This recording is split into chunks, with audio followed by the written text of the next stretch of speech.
हरे कृष्णा। नमो ओम विष्णुपादाय कृष्ण प्रेष्ठाय भूतले श्रीमते भक्ति वेदांत स्वामिनिते नामिने। हरे कृष्ण कृष्ण कृष्ण हरे हरे, हरे राम राम राम हरे हरे। हरे कृष्णा। आचार्य महात्मा गांधी जी की जय। भगवद गीता 2020 में आपका स्वागत है। दूसरे अध्याय का अंतिम श्लोक, दूसरे अध्याय का 72वां श्लोक। दूसरा अध्याय का हमने पूर्ण अध्ययन कर लिया है, समझ लिया है, इसको अच्छे से चर्चा कर लिया है। इसके ऊपर हम दूसरे अध्याय का अंतिम श्लोक का चर्चा करें इसके पहले जो इसका 71वां श्लोक था उसका एक बार पुनर्कथन कर लेते हैं। विहाय कामान्यः सर्वान् पुमांश्चरति निःस्पृहः निर्ममो निरहंकारः स शांतिम् अधिगच्छति। हिंदी अनुवाद गीता यथारूप श्रील प्रभुपाद।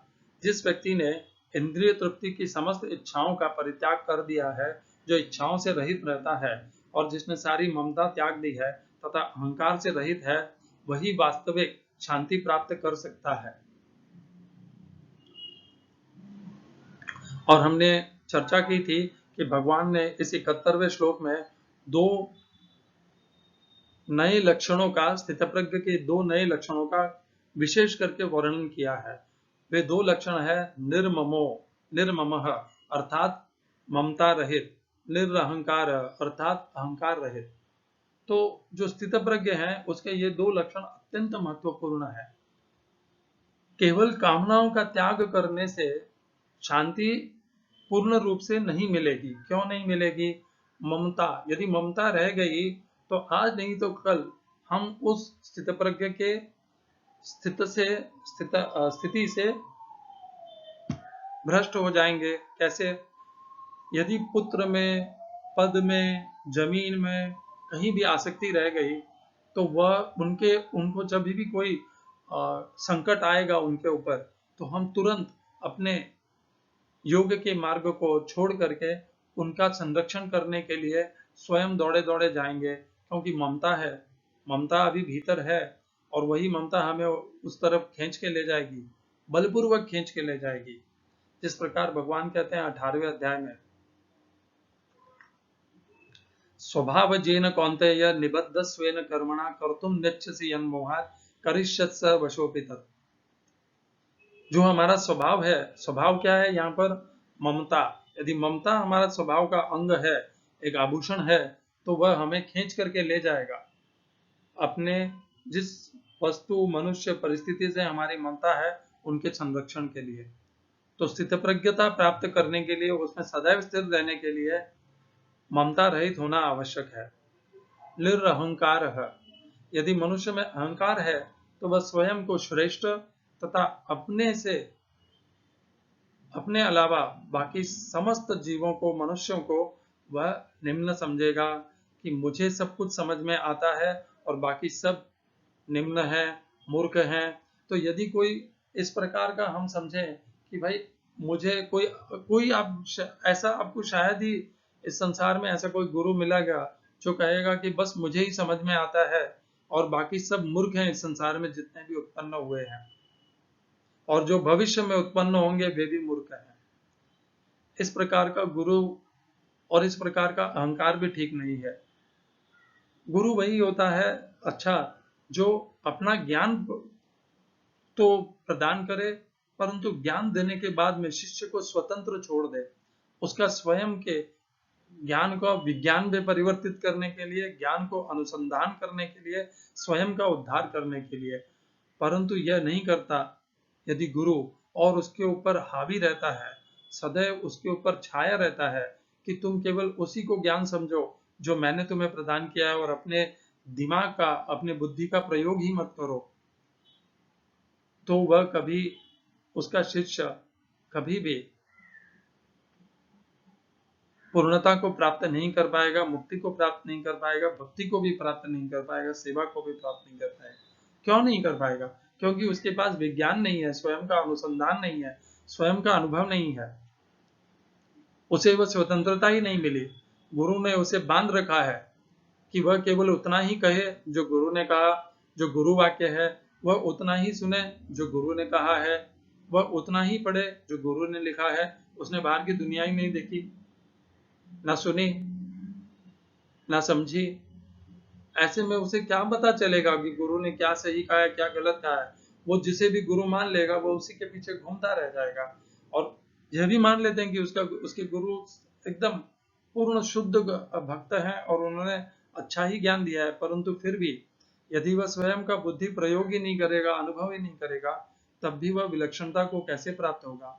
वह सदैव वह उस गुरु के लिए एक आभूषण जैसा बन ही नहीं पाएगा कभी।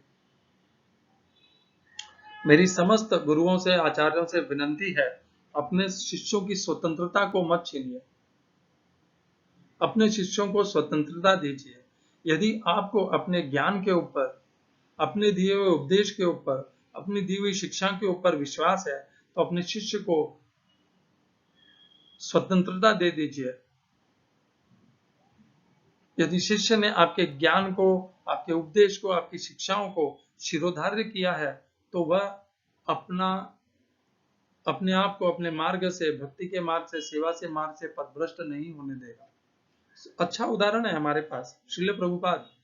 श्रील प्रभुपाद अपने शिक्षा गुरु, दीक्षा गुरु श्रील भक्ति सिद्धांत सरस्वती ठाकुर से केवल 4 या 5 बार मिले थे और बहुत संक्षिप्त उनकी वार्ताएं हुई थी उनसे।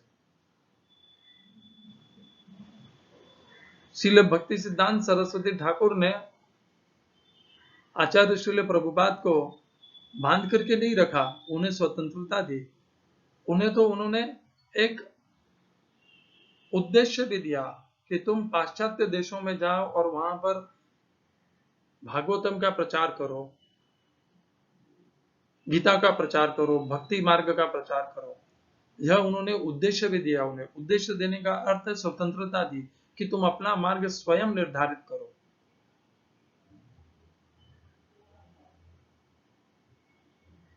विनम्रता पूर्वक निवेदन है, जिस प्रकार भक्ति सिद्धांत सरस्वती ठाकुर ने आचार्य श्रील प्रभुपाद को स्वतंत्रता दी कि वे अपने गुरु के दिए हुए उद्देश्य की पूर्ति के लिए अपना स्वयं का मार्ग निर्धारित करें, इसी प्रकार इस्कॉन के समस्त दीक्षा गुरु अपने शिष्यों को स्वाधीनता देंगे, स्वतंत्रता देंगे कि वे भी अपने मार्ग का अच्छे से स्वयं निर्धारित करके उसके ऊपर आगे बढ़ते जाएं, प्रगति को प्राप्त करते जाएं, अपने मार्ग खुद बनाएं।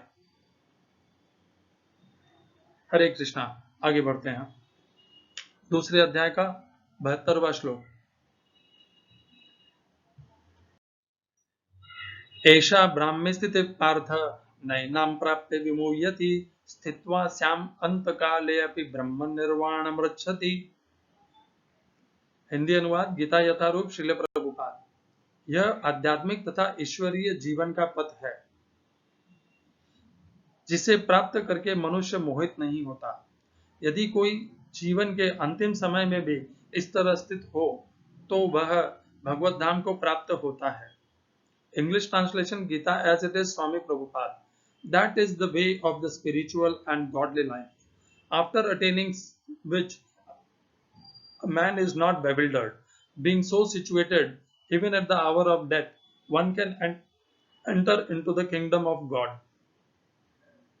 इस श्लोक में प्रयोग किए गए संस्कृत शब्दों के अर्थ हैं ऐशा, यह, ब्राह्मी, आध्यात्मिक स्थिति, पार्थ, हे पार्थ, हे प्रतापुत्र, न, कभी नहीं, एनाम, इसको, प्राप्त करके, विमुह्यति, मोहित होता है, स्थित्वा, इसमें स्थित होकर, अस्याम, इसमें, अंतकाले, जीवन के अंतिम समय में, अपि भी, ब्रह्म निर्वाणम, भगवत धाम को, ऋच्छति, प्राप्त होता है।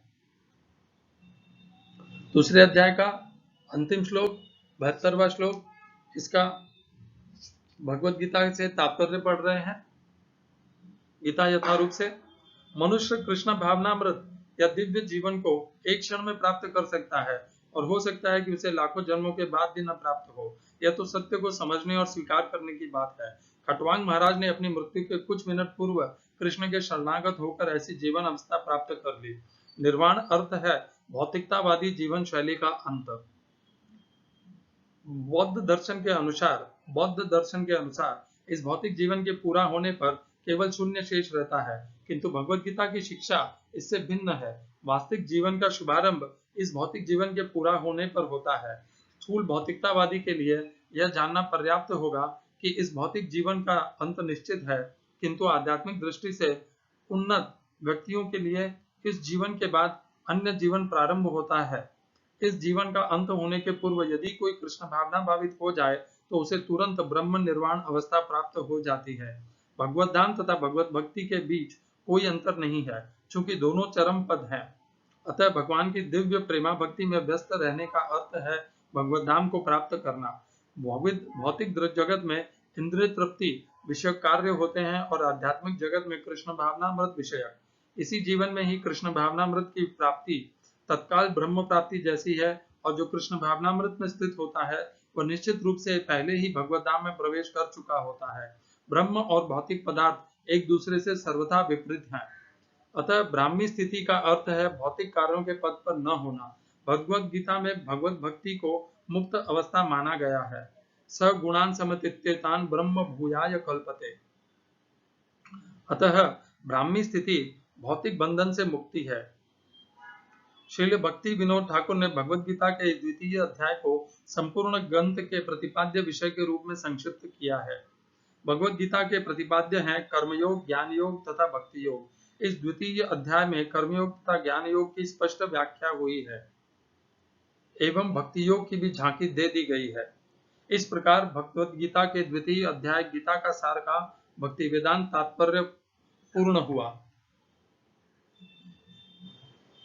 एकम शास्त्रम देवकी पुत्र गीतम, एको देवो देवकी पुत्र एव, एको मंत्रस्तस्य नामानि यानि, कर्मापेकम तस्य देवस्य सेवा। ओम अज्ञानतिमिरन्धस्य ज्ञानाञ्जनशलाकया चक्षुरुन्मीलितं येन तस्मै श्री गुरुवे नमः। हरे कृष्णा। तो आज मैं ये प्रश्न एक बार पुनः ले रहा हूं कि मैं भगवत गीता 2020 में हम इस चर्चा को करते समय क्यों पहले भगवत गीता यथारूप से उसका तात्पर्य पढ़ते हैं।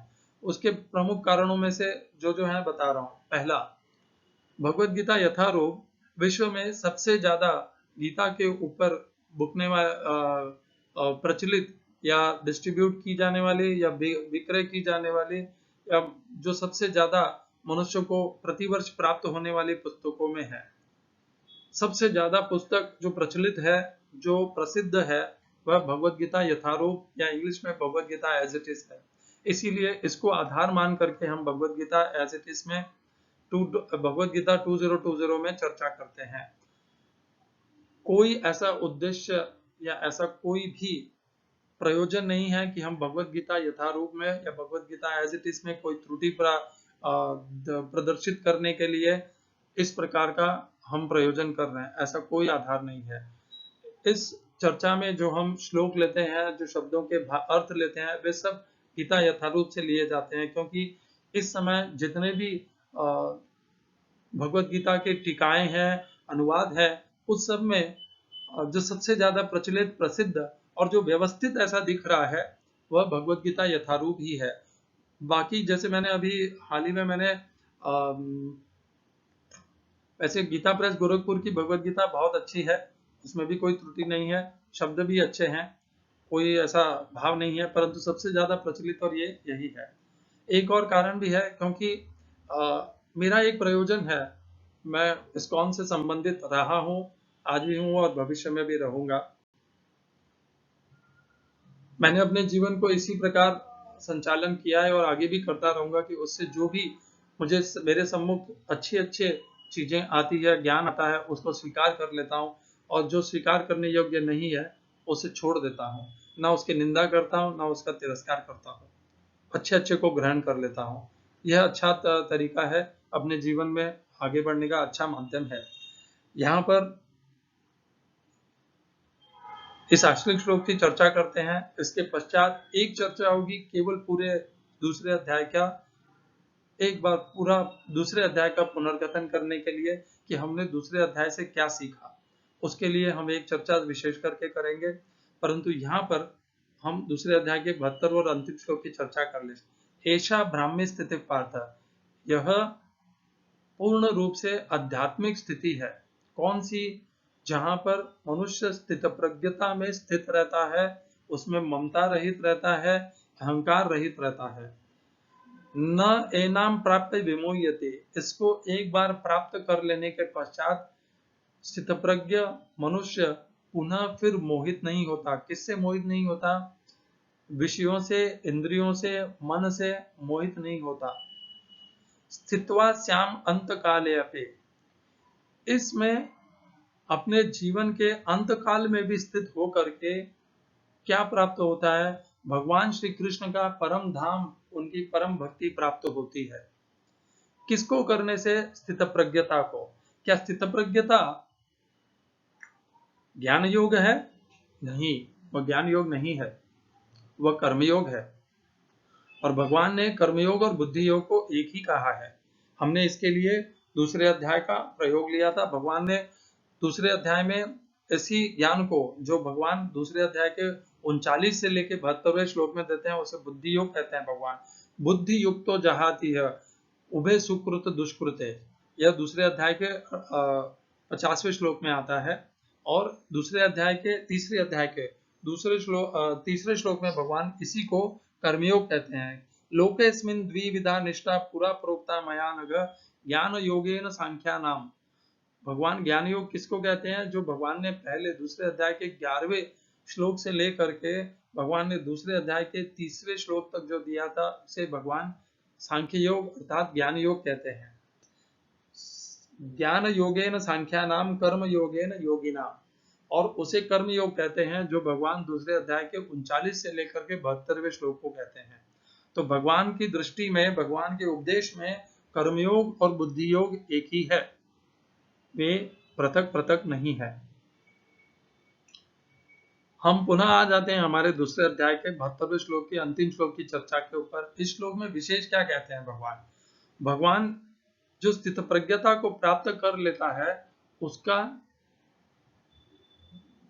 उसे क्या प्राप्त होता है, वो क्या प्राप्त करता है, उसका क्या अंत होता है, वह यहाँ पर बताते हैं। क्यों बताते हैं? ताकि भगवान हमें आकर्षित कर सके स्थित प्रज्ञ बनने के लिए। भगवान पहला कहते हैं कि जो मनुष्य एक बार स्थित प्रज्ञता को प्राप्त कर लेता है, वह कभी फिर मोहित नहीं होता। यदि भगवान पर विश्वास है, श्रद्धा है, तो हमें उनके उपदेश के ऊपर, उनके निर्णय के ऊपर भी होना चाहिए। और भगवान का निर्णय है कि जो मनुष्य स्थित प्रज्ञता को एक बार भी प्राप्त कर लेता है, वह पुनः मोहित नहीं होता, वह पुनः नीचे नहीं गिरता है, वह पुनः संसार में भौतिक वस्तुओं के मोह माया में नहीं गिरता है। यह उनका निर्णय है, मैंने नहीं दिया है। न एनाम प्राप्त विमोह्यते, उसको प्राप्त करने के बाद वह नहीं गिरता है, वह मोहित नहीं होता है। यह भगवान का निर्णय है। दूसरा, अंत काल में भी इसको प्राप्त करके मनुष्य प्रारंभ से यदि एक बार अपने जीवन में स्थित प्रज्ञता में स्थित हो जाता है, तो वह निश्चित ही इससे नीचे तो गिरेगा नहीं, क्योंकि भगवान ने ही कहा है न एनाम प्राप्त विमोह्यते। तो वह एक बार इसको जब प्राप्त कर लेता है, तो अपने जीवन के अंत तक इसी में स्थित रहता है।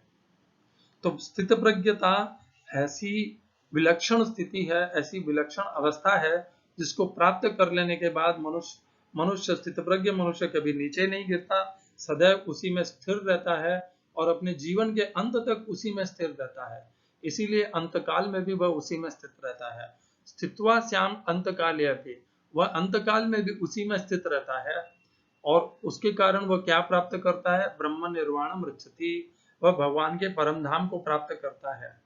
यहाँ पर ब्रह्म निर्वाणम शब्द का अर्थ भगवान श्री कृष्ण के परम धाम से संबंधित है। यह भगवान दूसरे 8वें अध्याय में कहते हैं।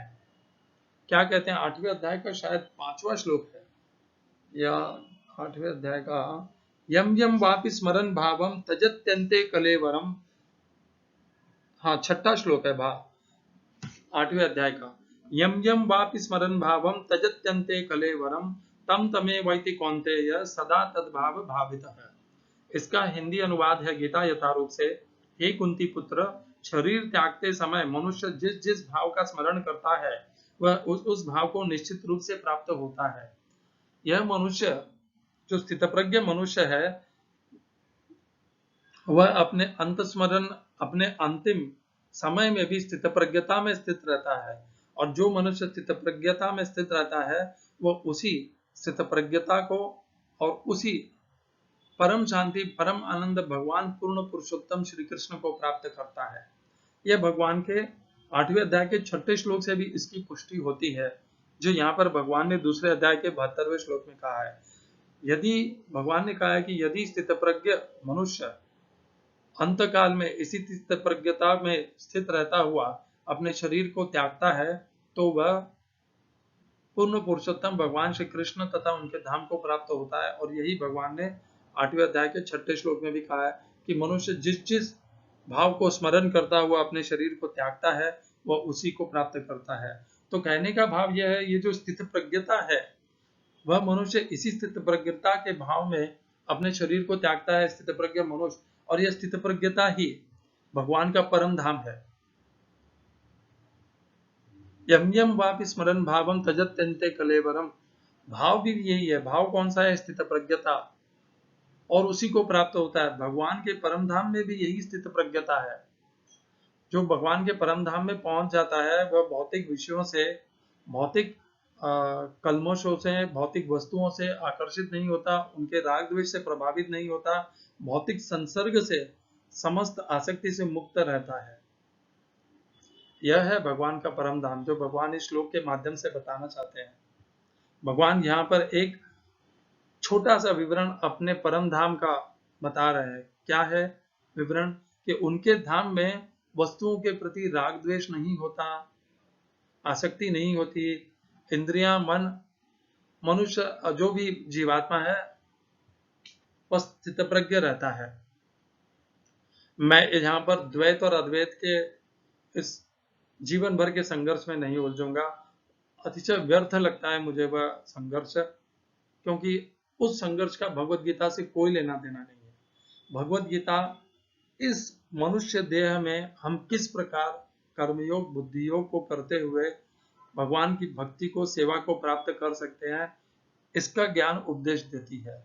भगवत गीता में कहीं भी ऐसा कोई भी श्लोक नहीं है, ना कोई संदर्भ है कि भगवत गीता द्वैत और अद्वैतवाद को स्थापित करती हो, उनके ऊपर निर्णय देती हो, या उसके अंदर उलझने, इनके भीतर के अंतर को समझने के लिए भी मनुष्य को प्रयत्न करना चाहिए, यह भी भगवत गीता आवश्यक नहीं समझती।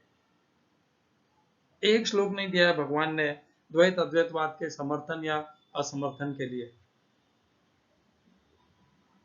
हम मनुष्य ही हैं, हमारी संस्थाएं ही हैं, हमें सिखाया हुआ धर्म और पंथ और मार्ग ही हैं जो हमें इस प्रकार एक दूसरे से लड़ने के लिए स्वतंत्र छोड़ देते हैं कि लड़ो द्वैतवाद अद्वैतवाद। भगवान ने एक भी श्लोक नहीं दिया है समर्थन और असमर्थन के लिए। भगवान मानते ही नहीं है कि द्वैत या अद्वैतवाद की यह संघर्ष होना चाहिए। यह हम मनुष्यों का, हमारे आचार्यों का, हमारे गुरुओं का उत्पन्न किया हुआ द्वेष है, द्वैत अद्वैत।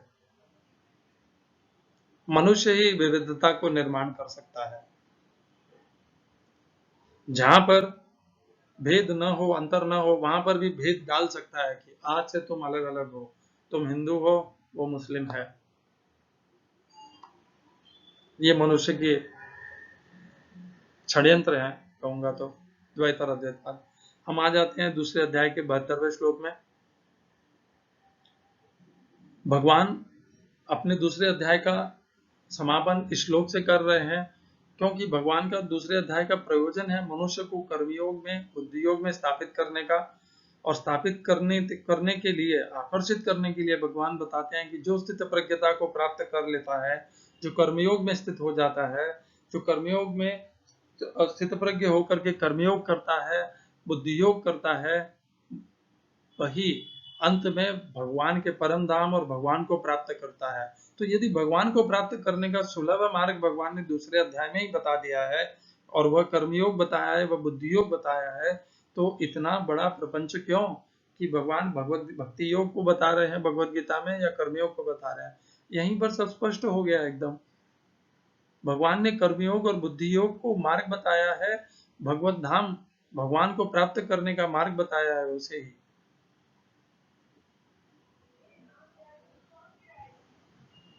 हमें यहाँ से यही सीखना चाहिए, अपने आप को स्थितप्रज्ञता में की तरफ ले जाना चाहिए, अपनी यात्रा को बढ़ाना चाहिए। जिस प्रकार, जो मैं बहुत बार उदाहरण देता हूँ, मोहनदास करमचंद गांधी ने भगवत गीता को आधार मानते हुए स्वयं के ऊपर अनुसंधान प्रयोग करते करते करते अपनी यात्रा में ये मोहनदास करमचंद गांधी से आचार्य महात्मा गांधी जी में परिवर्तित हो गए।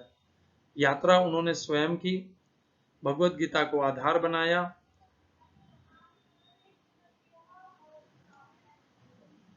और निरंतर प्रयत्नशील रहे, अपने संकल्प को दृढ़ रखा और स्थितप्रज्ञ रहे। उनसे ज्यादा स्थितप्रज्ञ कोई हो ही नहीं सकता। ना तो उनमें कोई ममता थी, ना कोई आसक्ति थी, ना अहंकार था। उन्होंने एक भी शिष्य भी नहीं बनाया। आचार्य महात्मा गांधी जी ने ना अपना कोई शिष्य बनाया, ना अपना कोई पंथ स्थापित किया। उन्होंने अपना जीवन ही एक आदर्श के रूप में प्रस्तुत किया है। जिसे अच्छा लगे वो स्वीकार करे, नहीं तो हरे कृष्णा। हमें स्थितप्रज्ञ के इस आचरण को समझना चाहिए, इसी प्रकार स्थितप्रज्ञ रहना चाहिए। अपनी समस्त कामनाओं को त्याग करते हुए, इंद्रियों को विषयों से हटा करके, वहां के उनके राग द्वेष से मुक्त करके, मन को, इंद्रियों को वहां से नियंत्रित करते हुए, उन्हें कर्मयोग और भक्ति योग में जो भी मार्ग हमें, कर्मयोग या भक्ति योग, इन दोनों में से जो मार्ग हमें ज्यादा प्रसन्नचित करता हो, उस मार्ग को अवलंबन करते हुए, अनुशीलन करते हुए आगे बढ़ना चाहिए, प्रगति करनी चाहिए। भगवत गीता का दूसरे अध्याय का यहाँ पर समापन होता है। अगली चर्चा में हम एक सारांश लेंगे दूसरे अध्याय का। हरे कृष्णा। श्रील एसी भक्ति वेदांत स्वामी प्रभुपाद की जय। आचार्य महात्मा गांधी जी की जय। कर्मयोग की जय, भक्ति योग की जय। दोनों मार्ग श्रेष्ठ हैं, दोनों में अंतर है, इसमें कोई संशय नहीं है। भक्ति योग मधुर है, भावपूर्ण है, और कर्मयोग कर्म प्रधान है। वह कर्मयोग भगवान को समर्पित करते हुए कर्म करने का मार्ग है, और ये भाव से समर्पित करने का मार्ग है। हरे कृष्णा। गीता जी की जय। भगवान श्री कृष्ण की जय।